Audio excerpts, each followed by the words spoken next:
Hello everyone, आपका अपना channel ज्ञान स्टडी सेंटर में आपका स्वागत है। तो आज हम लोग इस वीडियो में पढ़ेंगे कॉन्टिन्यूअस चार्ज डिस्ट्रीब्यूशन के कारण फोर्स। तो हम लोग इससे पिछले वाले वीडियो में हम लोग पढ़ चुके हैं कि कॉन्टिन्यूअस चार्ज डिस्ट्रीब्यूशन क्या होता है। अब उसके कारण फोर्स कितना होता है वो हम देखेंगे अलग अलग फॉर्म में, जैसे लीनियर के फॉर्म में देखे थे, सरफेस और वॉल्यूम, तीनों में हम लोग फोर्स देखेंगे कि कितना लगता है। ठीक है, तो चलिए हम लोग देखते हैं कि लीनियर चार्ज डिस्ट्रीब्यूशन के कारण फोर्स कितना लगता है। ठीक है, चलिए लीनियर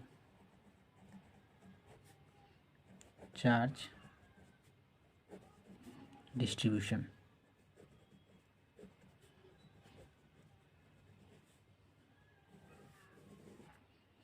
अब हम एक लीनियर चार्ज बना लेते हैं।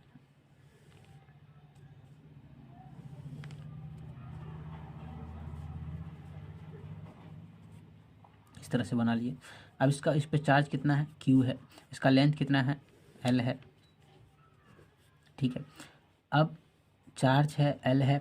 अगर हम यहाँ पे एक छोटा चार्ज ले लें, छोटा चार्ज लेंगे तभी तो एक्सपेरिमेंट होगा कि फोर्स 2 पॉइंट चार्ज के कारण लगता है।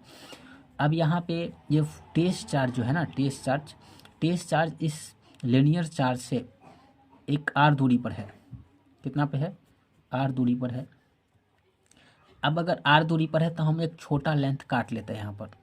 अगर छोटा लेंथ काट लेंगे तो इसके लिए क्या हो जाएगा, dl के लिए फिर छोटा चार्ज भी हो जाएगा। ठीक है ना, तो हम छोटा लेंथ के कारण हम छोटा चार्ज के कारण हम फोर्स इस पर निकाल लेते हैं और इसको इंटीग्रेट कर देंगे तो पूरा के लिए हो जाएगा। चलिए हम लोग देखते हैं।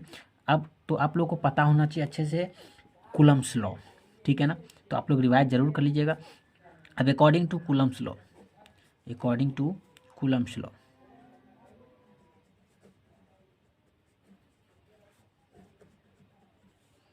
ठीक है, अब कूलम्ब्स लॉ क्या कहता है कि छोटा चार्ज के लिए तो छोटा फोर्स लगेगा, छोटा चार्ज के लिए छोटा फोर्स लगेगा।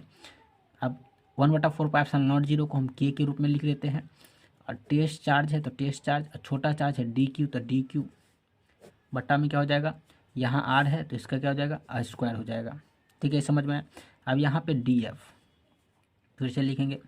अब देखो के टेस्ट चार्ज, इतना तो हम लोग समझते हैं। अब देखो DQ बराबर हम लोग क्या देखे थे, DQ बराबर क्या देखे थे कि लेमडा बराबर अगर हम देखें तो क्या देखे थे कि DQ बट्टा लीनियर वाला में तो क्या देखा था, DL देखा था। तो अगर हम DQ बराबर लिखेंगे तो इसको क्या लिखेंगे, लेमडा इंटू DL। ठीक है, तो यहाँ पर लिख लेते हैं लेमडा इंटू DL, और बट्टा में लीनियर चार्ज के लिए हो जाएगा यहाँ पर r²। ठीक है, इतना लिख लीजिए।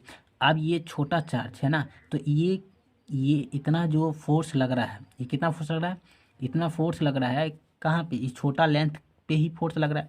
हमको बड़ा लेंथ पे, तो बड़ा लेंथ के लिए हम बड़ा फोर्स लेंगे। तो बड़ा force equal to integration DF। ठीक है, integration DF equal to k, constant k है, टेस्ट चार्ज कांस्टेंट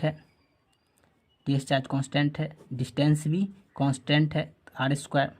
अब ये DL यानी DL बढ़ेगा, यानी ये बढ़ेगा DQ के कारण बढ़ेगा, तो इंटीग्रेट DL।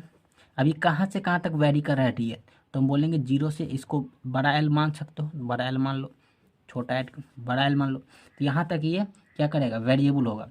तो हम बोल सकते हैं कि इसमें जो फोर्स लग रहा है, इतना फोर्स लग रहा है, लीनियर चार्ज डिस्ट्रीब्यूशन इतना हो रहा है। ठीक है, समझ में आ रहा है। इसी तरह हम लोग देखेंगे कि सरफेस चार्ज डिस्ट्रीब्यूशन किस तरह से होता है।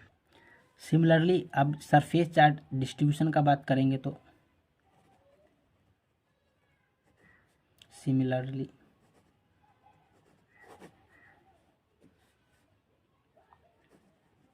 For surface charge distribution. ठीक है, अब ये फिगर देख लेना, पिछले वीडियो में हम लोग देखे थे।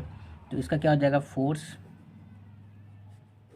Integrate DF equal to k test charge बट्टा r²।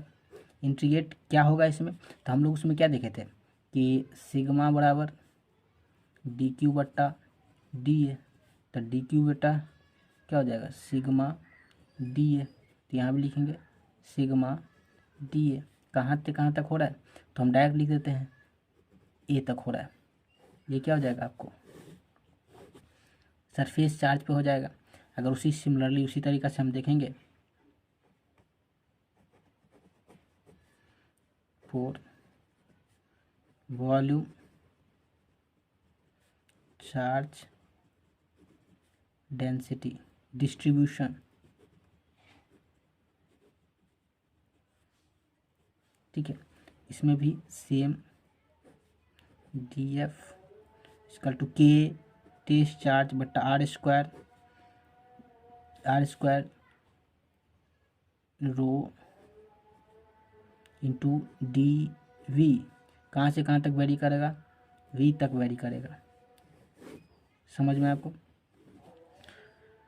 Thank you so much.